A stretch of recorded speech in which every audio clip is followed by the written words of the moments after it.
If you were born between 1954 and 1965, you might not actually be a baby boomer. And you're definitely not Gen X. You're something in between. Too young for Woodstock, too old for MTV. You grew up with rotary phones, but built the digital world. You remember when gas was cheap, college was affordable, and the American dream still felt possible.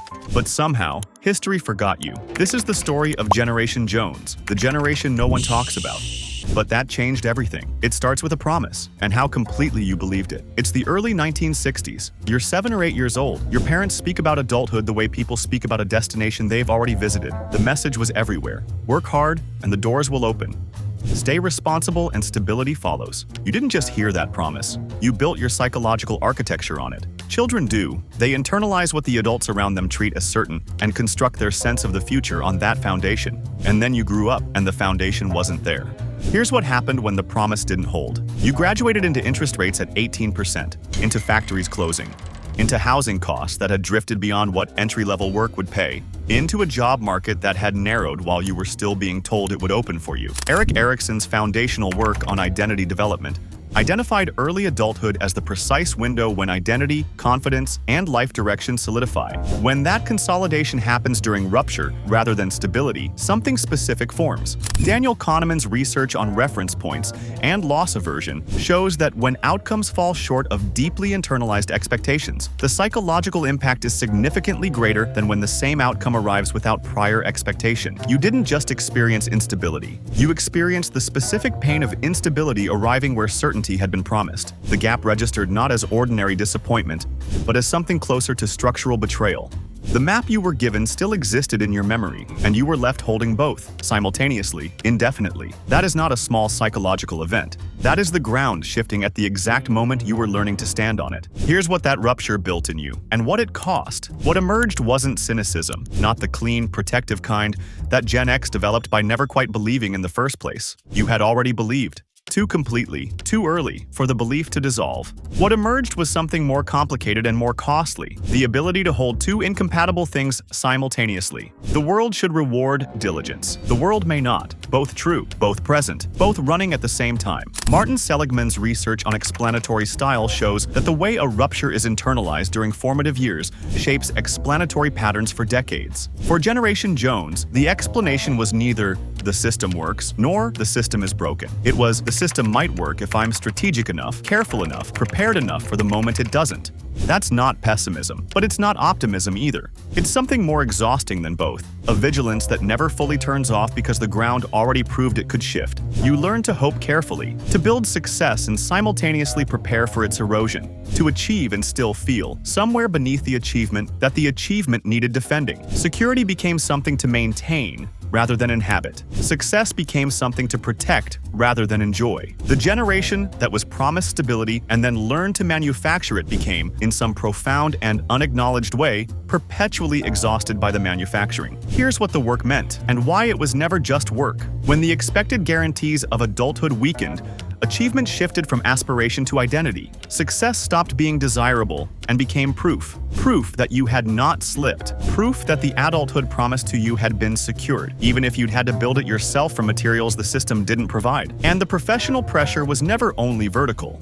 You competed in two directions simultaneously. Upward against colleagues who had entered when opportunity was more available. Downward against younger workers who navigated emerging fields with a fluency that came from never having known the analog world's limitations. Upward for parity, downward for relevance, often at the same time. Neither the generation above nor below was being asked to sustain the same position. Nobody named it, you just carried it. The loneliness of people who became indispensable without becoming known, who were depended on, respected, relied upon, and still sometimes felt unseen by the very people they were holding everything together for. Here's what it cost the people closest to you. The same adaptive patterns that made you professionally capable also shaped how you loved. Emotional restraint wasn't indifference. It was a language you developed when carrying too much to also narrate it out loud. Love was expressed through reliability, through showing up, through staying. But staying and being present are not always the same thing. John Gottman's research on emotional bids, the small, often wordless moments of reaching for connection, shows that relationships deteriorate not primarily through conflict, but through the habitual missing of those bids.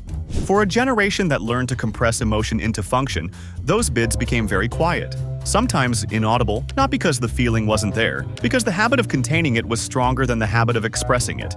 The partner who felt loved but not quite reached. The children who felt your presence and your vigilance and sometimes had to guess at the warmth underneath both. You did not love less. You loved through structure. The question that surfaces quietly, late, is whether the people you loved most ever fully knew it, and the harder question beneath that one, whether you ever told them. Here's what you gave your children, and what came along without your knowing. When Generation Jones became parents, they carried the dual imprint that shaped everything else: the deep belief in possibility, and the equally deep knowledge that possibility could narrow without warning. The result was parenting felt as two simultaneous currents. You told them they could become anything. You also made sure they were prepared for everything. The message was, reach, but be safe while you're reaching. You didn't mean to transmit anxiety. You meant to transmit protection. But children are exquisitely sensitive instruments. They felt both things at once. The love was real. The vigilance was real. And sometimes the vigilance arrived before the love did, not because the love wasn't there, but because vigilance had become so automatic, so woven into how you moved through the world, that it preceded everything, including the warmth it was trying to protect. The psychological scar of unmet expectations migrated forward, not as a wound you inflicted, but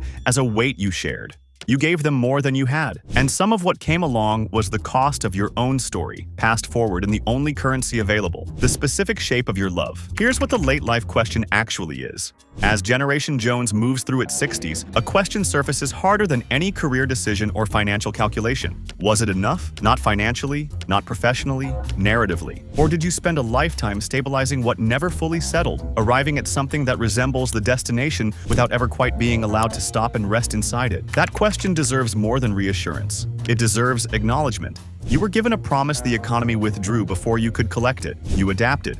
You built anyway. You competed in two directions for decades. You loved through structure when vulnerability felt like a luxury you couldn't afford. You worked not only for achievement but for evidence that the adulthood you were owed had finally been secured.